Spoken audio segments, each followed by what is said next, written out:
si, comme on l'avait dit, s'il faut refondre le Tchad, les institutions de la République du Tchad, il faut aller d'un bon pied.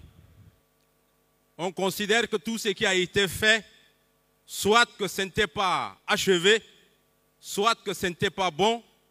Et donc, quand on parle de dialogue et pour refonder l'État, il faut aller sur des bases saines.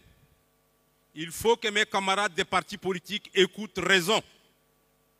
Il faut que la salle comprenne que pour une population de 16 millions, nous avons déjà plus de 230 partis politiques.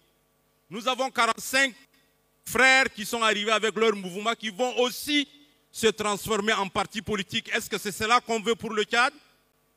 Est-ce que réellement c'est ça qu'on veut pour le Tchad? Est-ce que c'est ça refonder le Tchad? Donc il faut des lois. Et il faut qu'on sorte ici avec des lois qui puissent nous permettre demain d'avoir des partis politiques capables de concourir au suffrage universel normal.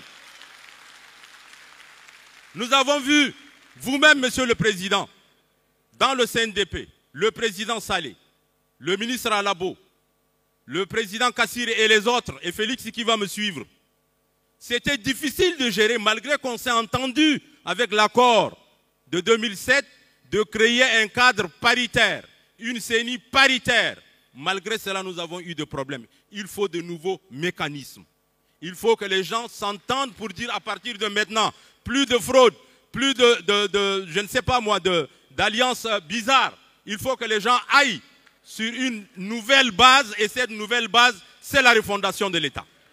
Donc, les critères qui doivent être fixés dans le cadre du processus électoral doivent répondre à cela. Sans cela, nous n'aurons rien changé. Nous n'aurons vraiment rien changé. S'il faudrait revenir à une CENI comme hier, avec une parité de 15 de la majorité, 15 de l'opposition ou 15 de la société civile, ça ne changera rien. Il faut une nouvelle agence avec très peu de hommes indépendants capables de suivre ce qui devrait être édicté par la loi et nous saurons vraiment demain que le Tchad est démocratique pour ceux qui vont arriver après nous.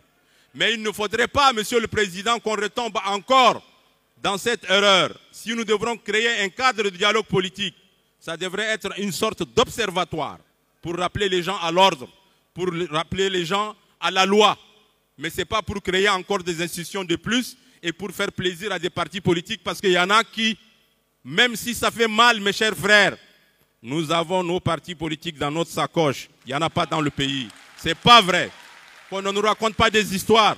Il faut les 2 tiers sur le territoire avant d'avoir un parti.